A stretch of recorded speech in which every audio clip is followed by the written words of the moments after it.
Alors bonsoir à tous ceux qui suivent la Yeshiva de Datraïm. Alors mes attachés, tout ça, on va faire un Dvar Torah sur la paracha de Chukat. Alors, au début de la paracha de Chukat, la Torah, elle nous parle de la mitzvah de Para Aduma. Alors la Torah nous dit, Vaidaber Hashem Moshe el Aaron et Maozot Chukat Torah.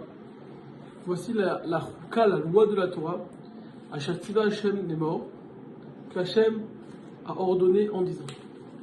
On va s'attarder sur ce passouk-là. En vérité, le début de la paracha, il parle de la paracha de tout ce qui concerne la paradouma. C'est que quand quelqu'un était impur à cause d'un mort, ou qu'il a touché quelqu'un qui a touché un mort, en tout cas tout ce qui est lié à la toumat met, à l'impureté qui est due au mort, et bien au temps du Beth Amikdash, pour enlever cette impureté-là, et ben il fallait faire toute une procédure qui s'appelait Para Aduma, c'est-à-dire de prendre une certaine vache rousse, de brûler les cendres, etc., avec plein de conditions, jusqu'à asperger. Donc il y avait tout un mélange comme ça créé avec la cendre de la vache et de l'eau, et d'asperger sur la personne qui est impure, et en aspergeant, et ben, ça fait qu'elle devient tahor. Et c'est connu que c'est une mitzvah on appelle chok. Pourquoi? Parce que c'est une mitzvah qui n'a pas de raison, on va dire, il n'y a pas de raison logique à cette mitzvah-là. Personne ne comprend pourquoi quand j'asperge quelqu'un, eh ben, il devient pur. Et même, d'autant plus qu'il y a beaucoup de halachot qui se contredisent. Que ceux qui rendaient purs devenaient eux-mêmes impurs. Alors là, c'est très étonnant. C'est pour ça que la Torah nous dit que c'est un chok. Maintenant, on va essayer de développer cette idée-là. Alors il y a une question fondamentale que tous les commentaires posent. C'est quoi Zot Chukat Torah? Voici la loi de la Torah. C'est bizarre. Pourquoi la Torah, quand elle veut parler de la paradouma, de toute l'histoire de la vache rousse, elle dit c'est la loi de la Torah?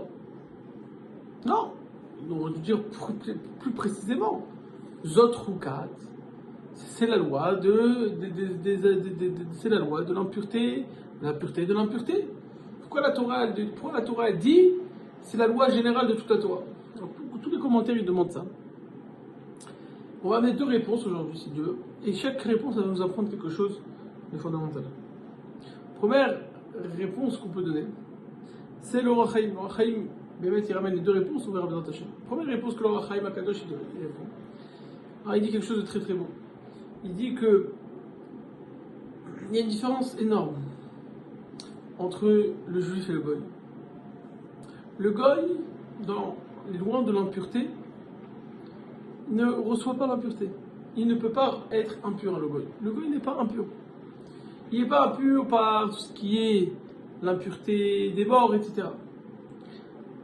Il n'y a que le juif qui a tout ça à la chôte de pureté et d'impureté.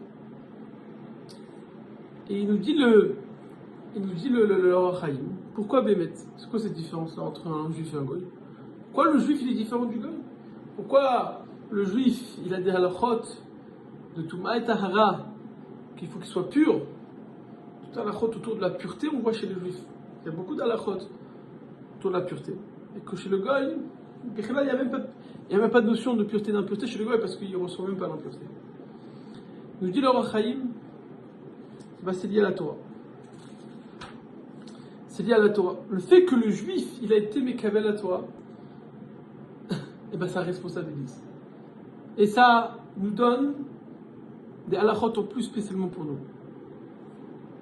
Je vous lis le Orach Chaim. Comme ça, il nous dit que un juif, le peuple juif né juif, et se différencie du monde goy que parce qu'il a été mékabel à Torah. Et il nous dit c'est quoi Zot Chukat Torah? Comme ça il veut répondre l'Orach Chaim. Zot Chukat Torah, cette loi-là de pureté et d'impureté qui est liée à la paradouma, elle est novaat, elle vient de la Torah. Ça, Zot Chukat Torah. C'est pour nous montrer que toute la paracha de paradouma, elle vient nous apprendre attention.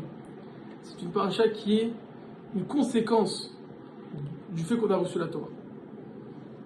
faut bien comprendre qu'un juif est différent du goy. Nous ne sommes pas des personnes qui ont reçu on va dire des lois à respecter. On est un peuple qui a reçu une Torah qui a un sens et que Akadosh Baruch Hu, il nous a donné des halachot en plus. On n'est pas des mêmes. On n'est pas les mêmes. Un juif et un goy sont deux personnes différentes. Chez un goy, la pureté elle passe pas. Chez un juif, oui, la pureté il passe. Pourquoi? Parce qu'il y a la Torah. La Torah, c'est même à Adam. Ça donne une grandeur à l'homme qui fait, comme il explique le Rachaim, que toutes les choses négatives veulent s'attacher à ça. On est attiré quelqu'un qui est de la Gdusha, et ben tout le monde veut se coller à lui. De là on voit en Yesod Gadol que si on n'a pas la Torah, et ben on n'est pas différent des Goïm. La seule différence qu'il y a entre nous les Goïm, c'est le fait que nous on a la Torah. On a quelque chose qui nous élève par rapport au monde des Goïm. Israël Salanter disait, et résumé, qui était un grand penseur de Moussar, de morale juive, disait que toute la Torah du Moussar, tout le savoir-vivre et toutes les leçons de morale se résument à une chose: enlever tout le côté goy de chez nous, enlever toute la partie qui est goy. Il faut savoir que de manière naturelle, on a tendance à avoir des réflexes, on va dire, ou des attitudes qui s'approchent du monde des goyim. La Torah, elle nous sépare des goyim. Elle nous élève par rapport aux goyim. Et c'est ça notre travail dans le monde, d'enlever toute la partie goy qui est en nous. Ça, c'était le premier message de la paracha. Et une autre réponse à cette coucha, à cette question-là, pourquoi la Torah a choisi de dire Zot Chukat HaTorah, que nous dit aussi Rachaim dans un deuxième petit rouge, mais le Bet Alevi surtout, c'est que ici, la Torah nous apprend quelque chose. Il y a dans la Torah deux catégories de mitzvot. A priori, il y a les mishpatim, donc les lois, qui sont les lois qu'on peut appeler ça logique, ne pas tuer, ne pas voler. Ce sont des halachot, des mitzvot, qui sont a priori, il y a du sens. Maintenant, il y a des mitzvot comme la paradouma, qu'il n'y a aucune logique humaine. C'est pour ça qu'on appelle ça un chok. Chok, on appelle que Bémet, il n'y a pas de raison. Nous dit le Bet Alevi, pourquoi la Torah dit Zot Chukat HaTorah? Voici, c'est la Chuka de la Torah. C'est pour nous apprendre que finalement, ça nous montre que c'est pas que la paradouma qui est un chok. C'est pas que l'histoire de la vase rousse qui est une mitzvah sans raison. Et là, toute la Torah, toutes les mitzvot de la Torah, même si on aurait pu définir la raison, c'est pas vraiment la raison. Il peut y avoir plein de raisons. Et que il ne faut pas se fier et se limiter aux raisons qu'on peut comprendre nous-mêmes de la Torah. Alors évidemment, il faut réfléchir, bien sûr, il faut comprendre ce que Akadosh Baruch Hu veut de nous. Mais il ne faut pas limiter la Torah à notre compréhension. Il faut savoir que dans toute mitzvot se cachent des raisons beaucoup plus profondes que l'on peut apercevoir. Quand je vous dis ne pas tuer, c'est pas stam ne pas tuer parce que c'est pas bien parce que de manière logique et morale, ça ne se peut pas tuer. C'est vrai, c'est pas bien. Il y a des raisons encore beaucoup plus profondes que l'homme ne peut peut-être même pas atteindre et essayer de comprendre dans ce monde. C'est impossible. Pourquoi? Parce que la Torah, c'est une Torah qui est éternelle, qui vient de Dieu, et on ne peut pas limiter la Torah à une compréhension humaine.